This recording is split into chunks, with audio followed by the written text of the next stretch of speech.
you want to create your own logo for your business, but because you're not a designer and you don't have all these design skills, you just want to keep it really simple. You just want to make a wordmark logo, which means you just want to use just text. You don't want to be adding any extra fancy elements to it. You want to keep it quite simple. Maybe you're just starting out and you're not quite sure what direction you're going with your brand, what niche you're exactly going to have, and so you don't want to narrow it down too much in terms of the style and what it's communicating, or maybe you just don't feel confident creating extra elements to it and you just want to keep it very simple and create just a wordmark logo. The trouble is though, if you just type out the word in a font that you've just picked out, it still just looks like you've just typed out the word in a particular font. It doesn't really have that logo feel to it.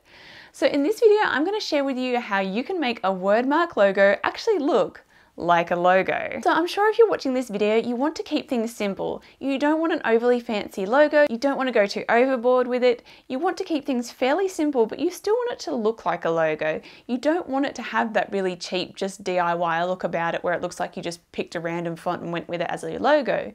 You actually want it to look like a logo. So what are the small things that you can do to elevate it so it looks more like a professional logo? Well, there's two things that we can do to take it from looking like it's just a typed out logo to looking like an actual proper professional logo. And that's using proximity and customization. So first of all, proximity. What I mean by this is how close things are to one another. So as you work on this logo, what I want you to do is actually pull each of the letters apart so they're separate. So you don't just have them as a typed out logo, but rather you can actually move each letter around. Then I want you to play around with different ways that you can add some proximity to the design. And this means putting things a little bit closer than if you had just simply typed it out. It may be that some letters are interwoven into each other. It may be that some are slightly on top of one another or feel like they're sort of clicking into each other, or it might be that you just bring all the text really close and snug up tight. What makes something a logo is the fact that it feels unified. And so when we use proximity and make things really close and sort of really knit them together so they feel like it's all one thing, it's going to feel more like a complete logo rather than just text. I'm going to demo a few ways that you can do this. Okay, so for this tutorial, I'm going to be using Figma because it's something you can access for free. Obviously, if you have Adobe Illustrator, you could use that. Or if you wanted to, you could use another tool like Canva. But when it comes to creating logos, things like Figma can give you a little bit more options than you'd be able to get in Canva. So that's why I thought it'd be a good tool to work with because it's something free so everyone can try it and you'll be able to make these adjustments to your logo in here. So the first thing you want to do is go to this type tool and type in your logo in the font that you've chosen. So the first thing we want to do is up the top here, we're going to click on to the T there for text, click on the page and write in your logo name.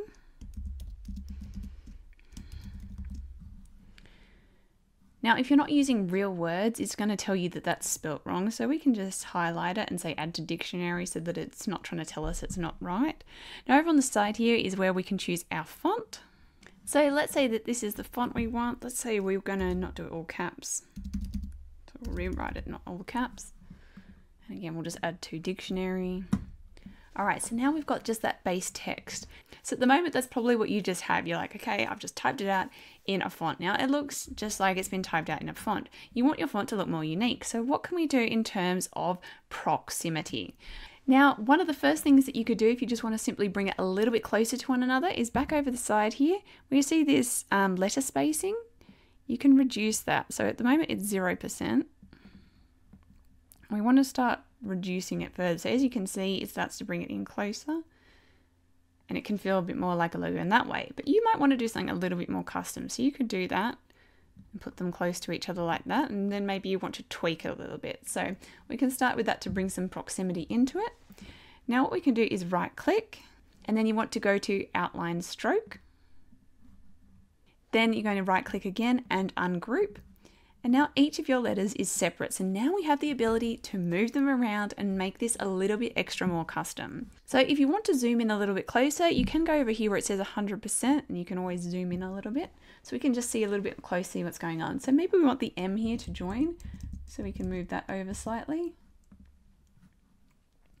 And maybe the O and H need to come a bit closer. And you can basically get in there and hand move things around to get them in the exact position you want so everything feels just quite right. So maybe there's funny little gaps when you move things just closer. but now you want to move it around. Now we could also make everything so it's not just on the same line at the bottom there. So maybe this Y we could drop down, and then we could move that M in even closer. And so you can add in extra proximity in that way in actually moving things up or down. So you could always put that O up, then move that H in even more. And we can start to do things like that, so it starts to get really close to one another. Now you can also put things on multiple lines. So if we wanted to change where the here goes, we could put it in here and actually make it join like this. So maybe we want the H here to join up there. We want that R so it doesn't peek over, go down a little bit. So we just want to shift things around slightly.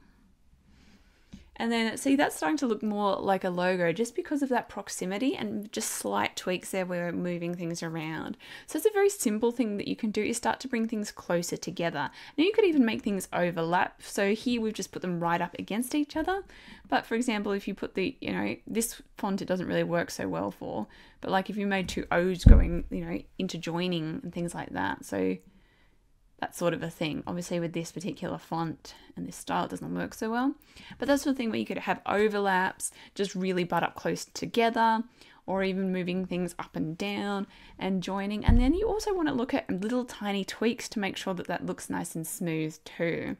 So as we go in here, you can see that R, it sort of points out there and we don't really want that. So we want to remove that section. So what we're going to do is we're going to double click on this R and that's going to bring up the actual points that make it up. And what we can do is actually move it. So we can grab those end ones there and move them so it's not sticking out anymore. And then with this Y, we can double click that and we can do the same thing. So obviously too, you want to zoom in as you go. So maybe you want to really get in and look closely. So we'll zoom in a bit more. Come right over, double click. And then when we can really see where that is and position it where we want. And as you can see, that now tidies it up. So that's how you can make some simple tweaks, just using proximity to make something feel a little bit more like a logo.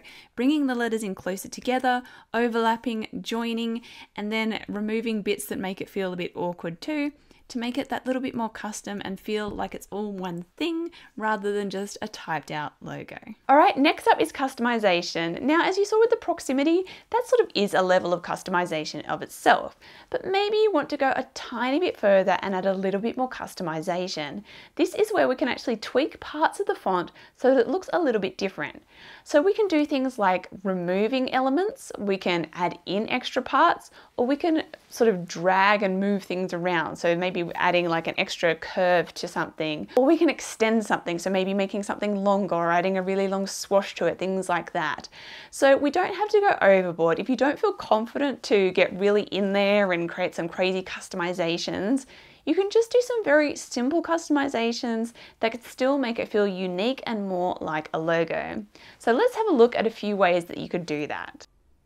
Okay, so adding some more customizations. So we've already looked at proximity and bringing it in closer, but what if we want to add some customizations to make it even more unique and different? So what we can do again is selecting each individual letter, but now we can actually make some further changes to it. So as you saw before, I already started the whole idea of maybe chopping certain things off. What if we wanted to get even more creative with cutting things off? Well, we can grab this pen tool over here and we can draw what we want to cut off. So let's say we want to add a curved top to this rather than that straight top. So let's just create that shape. Now let's go over to fill here and choose a random fill color. It doesn't really matter what it is because we just need that shape. And you may want to adjust it, move it around to get it just where we want it. So really think about how that's going to look. Now you're going to select that letter and the new shape. Then up here, this is going to pop up and we can choose subtract. And it's cut that out. So that's where you can get really creative with how you cut things out and remove things from the letters. You can draw, so you can actually use other shapes. You've got shapes here, but you can also draw. You could even use the pencil if you prefer that. So let's say if we wanted to do just a regular shape, so let's get a circle. And say we wanted to make it curved on the edge of this M. We can create this circle here, get the M, and again, it's subtract selection and it's cut it out. left. So that's where you can really get creative with cutouts and removals. So you might want to remove maybe these little ends on it. Maybe you want them all flat. You don't want those fancy ends. You can go through and remove all those sort of things. So feel free to grab shapes. So if you wanted to make them something very smooth, you can grab the rectangle one. So if we just wanted to chop off the ends there, we can make it smooth like that using that. So use shapes or draw things and remove parts of it. Now as you remove parts, things might look wonky and you may want to move things around again. Just play around with how you want it to look. So the other thing we can do is add things. So we've done a subtraction, we can also add. So let's say maybe we want to add some kind of cool curvy bit for this wide rather than what's already there. So what we could do first is get rid of what's already there. So we can go in, put something over it, add our fill. Now we want to make sure that we click on that, press shift on your keyboard and select the other one, and then come up here and choose subtract. So now it's removed that and we can go in and create something new. So we can use the pen tool and we can go in and draw something new. So what you do is you click for each point. If you want a curve, you click and pull.